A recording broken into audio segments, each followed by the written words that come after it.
Hello दोस्तों, इस video में हम भाषा की सबसे छोटी इकाई वर्ण के बारे में पढ़ेंगे। साथ ही इन प्रश्नों के उत्तर भी इस वीडियो के माध्यम से प्राप्त करेंगे। तो चलिए शुरू करते हैं। हिंदी व्याकरण के अनुसार भाषा की वह छोटी से छोटी इकाई जिसके टुकड़े नहीं किए जा सकते वर्ण कहलाते हैं। जैसे नल। नल को मूल वर्णों के रूपों में इस प्रकार से लिख सकते हैं। मूल वर्णों को और तोड़ा नहीं जा सकता, अतः इसे मूल ध्वनियां भी कहा जाता है। ये मूल ध्वनियां ही मिलकर शब्द बनाती हैं। ये ध्वनियां दो प्रकार की होती हैं, स्वर तथा व्यंजन, जिसमें स्वर का उच्चारण स्वतंत्र रूप से होता है और ऋ के अलावा सभी स्वर का उच्चारण लगातार किया जा सकता है। स्वरों की संख्या 11 होती है। उच्चारण में लगने वाले समय के आधार पर स्वरों को दो भागों में बांटा जा सकता है। पहला ह्रस्व स्वर तथा दूसरा दीर्घ स्वर। ह्रस्व स्वर 4 व दीर्घ स्वर 7 होते हैं।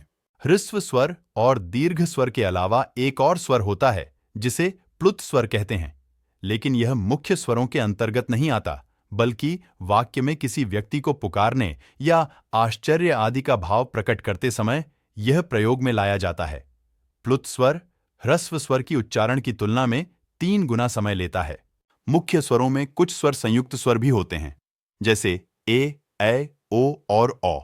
ए का निर्माण, इनसे मिलकर ऐ का निर्माण, इनसे मिलकर ओ का निर्माण, इनसे मिलकर और औ का निर्माण इनसे मिलकर होता है।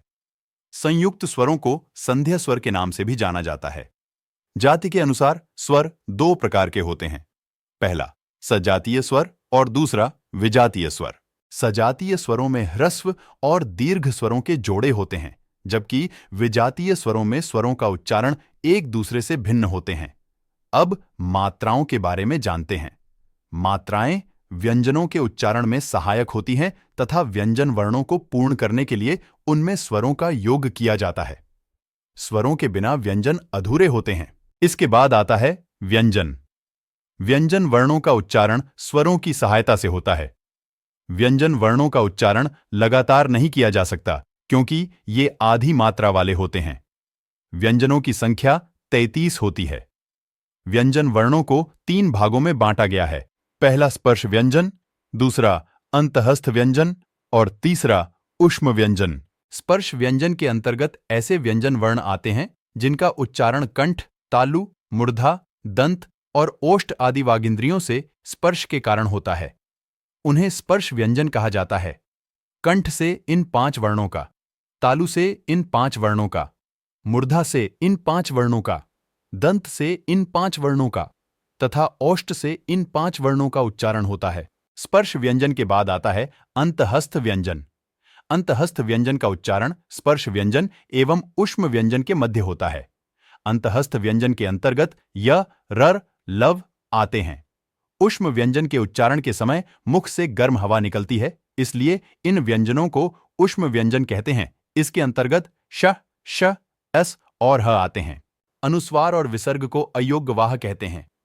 इनका प्रयोग स्वर और व्यंजन दोनों के साथ किया जाता है।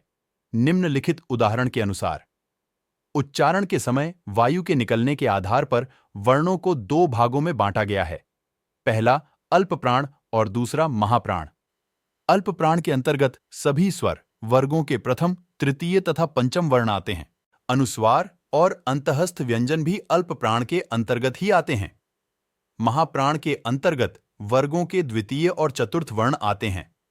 साथ ही विसर्ग और ऊष्म व्यंजन भी महाप्राण के अंतर्गत आते हैं।